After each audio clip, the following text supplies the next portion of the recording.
Good morning বন্ধুরা, একটি নতুন ব্লগে আপনাদের স্বাগত। আজকে বৃহস্পতিবার, তো একটু ছুটি ছুটি আমেজ শুরু হয়ে যায় সকাল থেকে। আমি এখন চাকরি না করলেও, কারণ শুক্রবার শনিবার বন্ধ থাকে, একটু দেরি করে ঘুম থেকে উঠি, এইটুকুই বিলাসিতা। বাকি তো সব এক, আরও রুটিনটা একটু খেটে যায়, কারণ সকালে আমি গান টান শুনে একটু প্র্যাকটিস করি।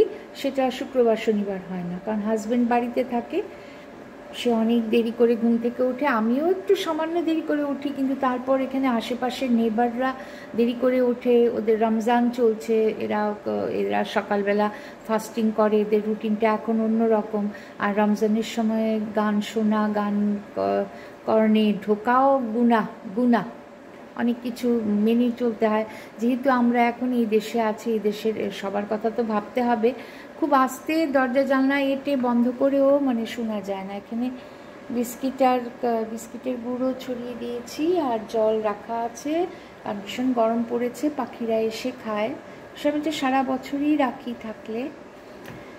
এখন গান শুনলাম, প্র্যাকটিস করলাম, এখন একটু মাছ ভেজে নিচ্ছি। আগামীকাল করব মাছের মুড়ি ঘন্ট, বা কি বলে, মুগ ডাল ভেজে, মাছের মাথা দিয়ে মুগ ডাল করব। এখন আমি দুপুরে খাবার জন্য দুটো মাছ ভেজে নেব। এই যে মাছ আছে, এই যে মাছের চিকেন আছে, মসুর ডাল আছে, আর একটু শসা কুচি, এসব আর কি। সুজির হালুয়া আছে। আর বিকেলবেলা আমার হাজব্যান্ড অফিস থেকে এলে চাট করব। চাটের জন্য এই রেখে দিয়েছি ধনে পাতা, কাঁচা লঙ্কা কুচি, পেঁয়াজ কুচি, শসা কুচি, টমেটো কুচি, লেবু চিপে দেবো, একটু চানাচুর দেবো, চটপটি করার জন্য আর কি। ছোলে, কাবলি ছোলে সেদ্ধ করে ফ্রিজে রাখা আছে, বাস ওইটা দেবো খাবার। আর সুজির হালুয়া আছে। এখন এটা করছি, করে সাথে অন্য কাজও করছি। একটা ওয়েব ম্যাগাজিন শুরু করতে চাই। ওয়েব ম্যাগাজিন কী করে শুরু করে সেটা আমি জানি না, এটা আমার শিখতে হবে। তো এটার জন্য আমি এক ভদ্রলোকের সাথে কথা বলবো, কি করে সে টেকনিক্যাল বিষয়গুলো আমার জানা দরকার, কিন্তু আমি জানছি না। ওই নিয়ে একটু স্টাডি করতে হচ্ছে, এইসব নিয়েই ব্যস্ত থাকি। কিছু একটা না করলে আমার ভালো লাগে না। এই যে লেখা, এই যে আমার বই বিহাইন্ড দ্য ডার্কনেস, মৌসুমী ভট্টাচার্য, এই যে এখানে এখন লিখছি মধ্যপ্রাচ্যের মরীচিকা বলে একটি, সেটা শেষ হলে, ত্রয়োদশ অধ্যায় শেষ হলো, চতুর্দশ অধ্যায় 20টা চ্যাপ্টার হবে, এর মধ্যে 13 চ্যাপ্টার শেষ হয়েছে। মাঝখানে একটা বছর লিখিনি, এবং অনেকে সেটা পড়তে চাইছে। সেটা প্রকাশ করব আমি নিজেই করব আরতি পাবলিকেশন থেকে। তো সেগুলো নিয়ে চলছে কাজ। অন্য গল্প আছে। আমি কাল গোনাগুনতি করে দেখলাম আমি কতটা গল্প লিখেছি। আমি ফেসবুকে পোস্ট করেছি অসংখ্য প্রবন্ধ, 60র কাছাকাছি গল্প কমপ্লিট করেছি। আর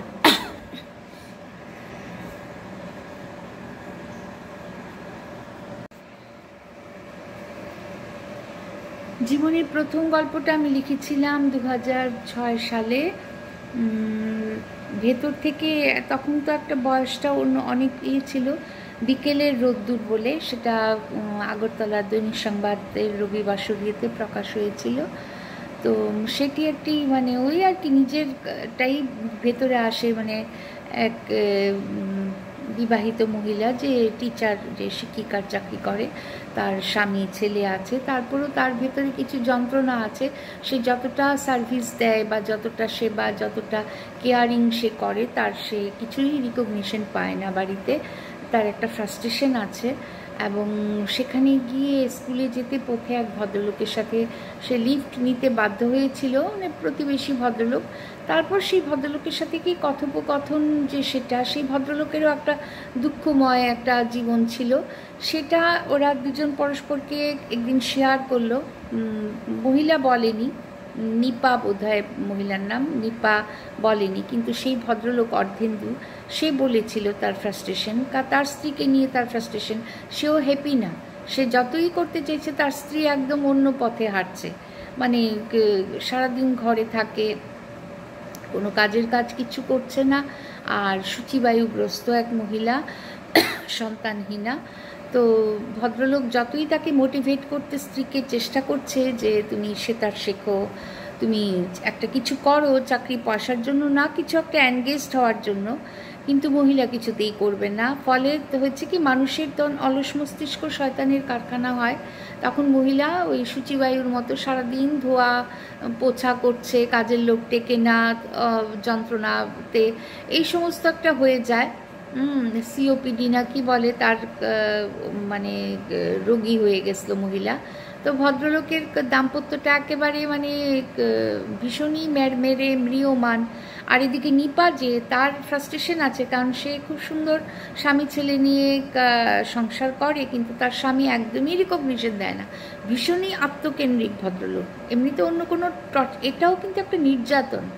ঘরে তোমার স্ত্রী সুন্দরী শিক্ষিকা, গান করে, তারপর তোমাকে ভালোবাসে, তোমাকে স্নেহে আদরে সংসারটা ভরিয়ে রাখছে, কিন্তু তুমি সাংঘাতিক একটা উদাসীন নিস্পৃহ হয়ে রইলে এবং কোনো কিছুই দেখো না সংসারে। স্বামী স্ত্রী দুজনেরই সংসার, একজনের ওপর নইলে বেশি চাপ পড়ে। যেটা আমার জীবনে ভীষণ হয়েছে, সেটা আমি বুঝি সেই বেদনাটা। তো নিপা সেরকম একটা মহিলা যার একটু ফ্রাস্ট্রেশন ছিল, অন্য কোনো বড় দুঃখ নেই, ওই ফ্রাস্ট্রেশনটুকুই ছিল। সেই হতাশাটাতেই সে মানে তার ভেতরে মাঝে মাঝে ছলকে আসে আর কি। ওইটা নিয়ে আমি প্রথম লিখেছিলাম। তারপর লিখেছিলাম ক্যাকটাসের ফুল বলে। ক্যাকটাসের ফুল হয়েছে সেটা একটু পরকীয়া টাইপের, সেটাও নিপার মতো এক মহিলা, তারও ফ্রাস্ট্রেশন ছিল। তো অনলাইনে যে বন্ধুত্ব হয় না, ইন্টারনেটের বন্ধুত্ব, সেরকম বন্ধুত্ব হয়েছিল এক ভদ্রলোকের সাথে। সেই ভদ্রলোক মারাঠি, মহারাষ্ট্রিয়ান, পুনেতে থাকে, এবং তাদের ঠিক হলো যে কখনো একটা ছুটিতে এদের ক্যালকাটা এয়ারপোর্টে এদের দেখা হবে, এবং দেখা হলো ক্যাকটাসের ফুল সেই গল্পটাতে। ক্যাকটাসের ফুল যেমন বিরল, ভীষণ কম দেখা যায়, কিন্তু ভীষণ সুন্দর। তো সেই মহিলার কাছেও সেই দিনটি যে ওই তার এই ইন্টারনেটের বন্ধুর সাথে, ভার্চুয়াল বন্ধুর সাথে সে দেখা হলো ক্যালকাটা এয়ারপোর্টে, এবং একটা বেলা নট একটা দিন এরা কলকাতায় কাটিয়েছে একসাথে, পরস্পরের সাথে আউটরাম ঘাটে গিয়ে বসেছে, ছবির প্রদর্শনী দেখেছে। তো সেই দিনটাও একটা ভীষণ বিরল, ক্যাকটাস ফুলের মতোই বিরল। ওই রকম নিয়ে আমি একটা গল্প লিখেছি। বাকি গল্পগুলো আমি প্রত্যেক দিনই একটু একটু করে বলবো, সাথে থাকুন, পাশে থাকুন।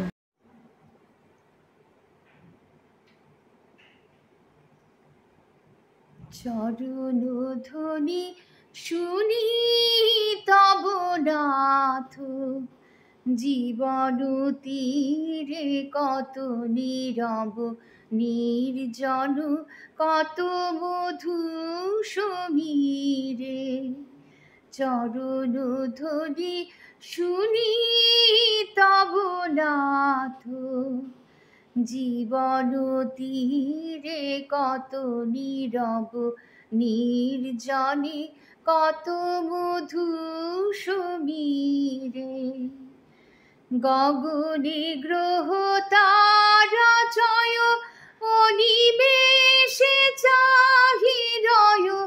গগনে গ্রহ তারা জয়, অনিমেষে চাহিরয়।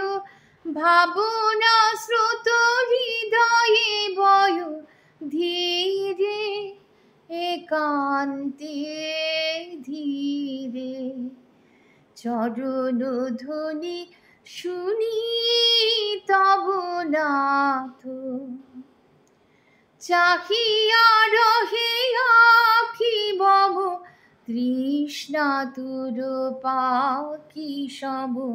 শ্রবণ রয়েছি মেলি চিত্ত গভীরে, চাহিয়া রহে আখি মম, তৃষ্ণা তুর পাখি সম। শ্রবণ রয়েছি মেলি চিত্ত গভীরে।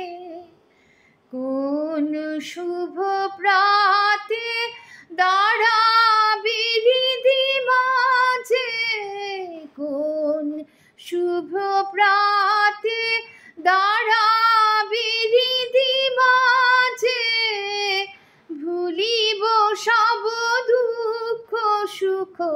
ডুবিয়া আনন্দ নীরে, চরণ ধ্বনি শুনি তব নাথ, জীবন তীরে কত নীরব নির্জন, কত মধু সমীরে, চরণ ধ্বনি শুনি তব নাথ।